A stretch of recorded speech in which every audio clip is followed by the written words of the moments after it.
very likely because it was the base for a big high cross. Is it possible it could have been a tower? I don't know. Yeah, I don't know about that. Well, all the stuff I've read, archaeological stuff seems to point more to a high cross building. And that would fit in with the whole idea of this monastic site, For sure. Yeah. And they actually found a segment of what they think when they were doing, I think it was when something happened, really part of the wall, it collapsed a few years ago. They found a little segment of what they thought was part of a high cross. They didn't even see it in the dock there. Anyway, so that was probably a high cross. So you can see this was a very quite a big monastic site. We go over now to Edward the Bruce. No, Edward.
We know that. We know that for sure, and not just his head. But anyway, in the accounts of Edward, they say that he was beheaded and quartered, and quarters were sent on to Ireland. So we don't really know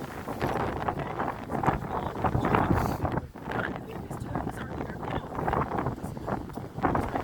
Anyway, what we do know for sure is that he was killed here. Anyway, he was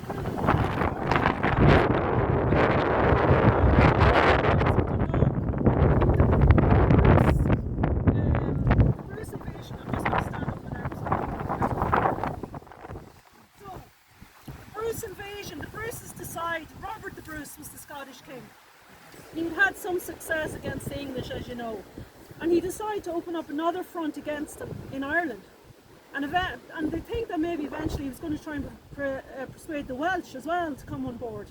But anyway, he sent off his brother Edward over to Ireland, and the northern chieftains already had a strong relationship with the Bruces, and they would have considered them kinsmen in a lot of ways because they were so close up at the north, on the north coast.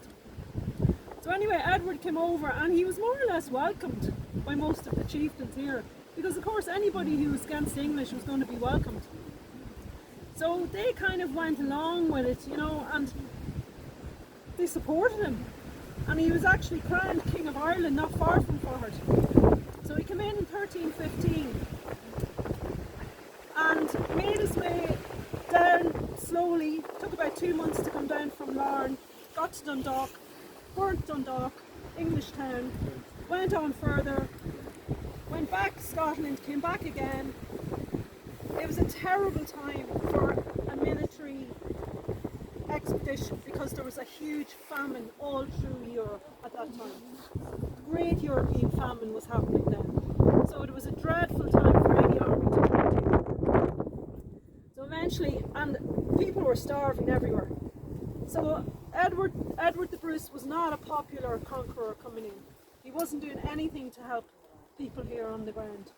So he came back, eventually he came back again. At one stage he got down as far as Castledermot in County Kildare. They were raiding that far south, his armies.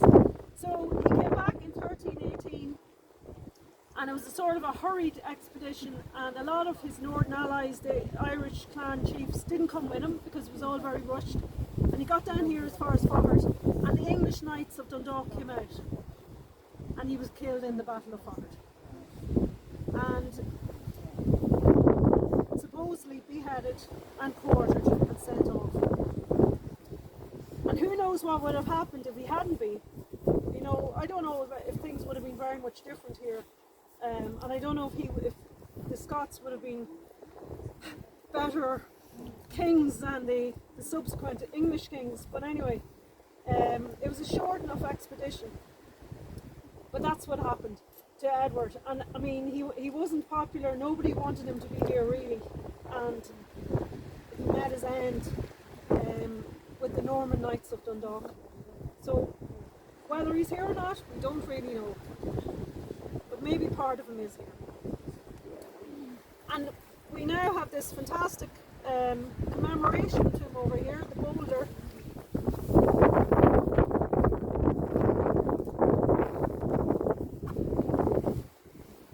Because there's a strong link to our local have developed very strong links with the Ulster Scots societies, and they put up this to commemorate the Battle of Faughart, the final battle and death of the king. So we have that very, very strong. I don't know if Alan wants to say anything about the. I don't know if he wants to say anything about this. No. Do you want to say who was here, Alan? To commemorate from the Ulster Scots? No? Alan, come in. Go ahead.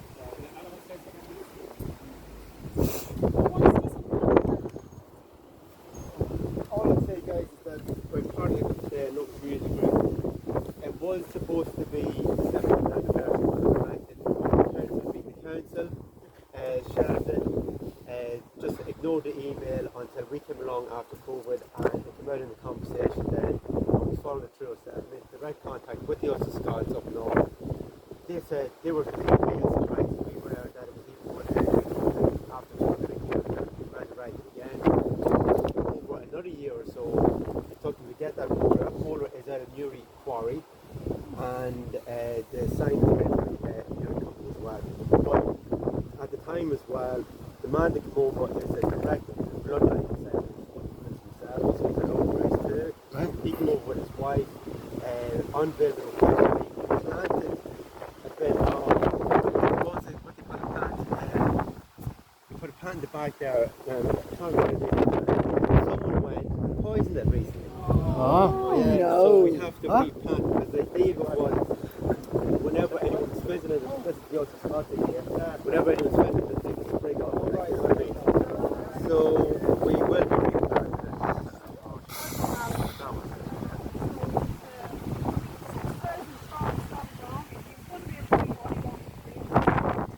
The thing I was saying to you earlier about the fact that all the armies had to march through here to show the liberal gap a local historian was telling me that they all marched up the road I live on. It's a small road parallel to the old Newry road. I live down past the Carrick. And all the armies marched up my way road because the other side was fog. And when William was coming for the Battle of the Boyne, he had 36,000 men with him, and women, and prostitutes. And the prostitutes came at the very, very back of the march, and they were in wagons, and they were called Faughart wagons. And that is a term, that is a 17th century French term. I'm not making that up. That's true.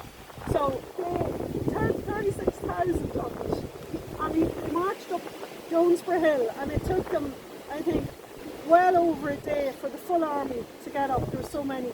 And imagine the 36,000 people coming down here, all the wagons, all the food wagons they had their butchers with them, they had people looking after their horses, they had their tailors, they had the wives and children. They don't have to go with them because they were at home, they couldn't survive on their own, because there was no money, so they had to travel with the men and then the prostitutes at the very back.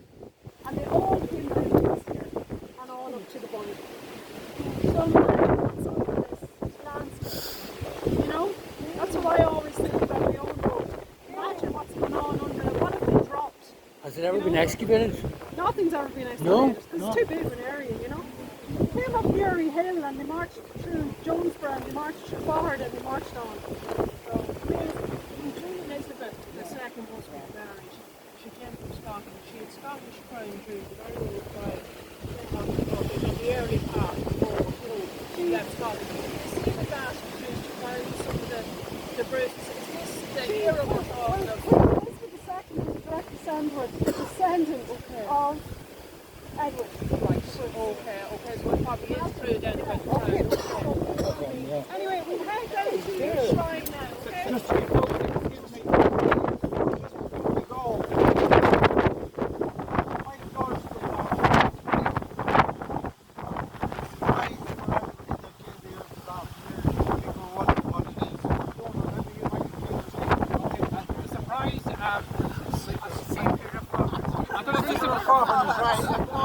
I'm going to disappoint you. There's going to be no apparition. But there is an invitation from the Ballymascanlon Hotel to invite all of you at the end of the tour to come back to the Ballymascanlon to the Punky McGuinness room where there will be light refreshments laid on for you. So hopefully everybody can make it back to the Ballymascanlon Hotel. Whoa!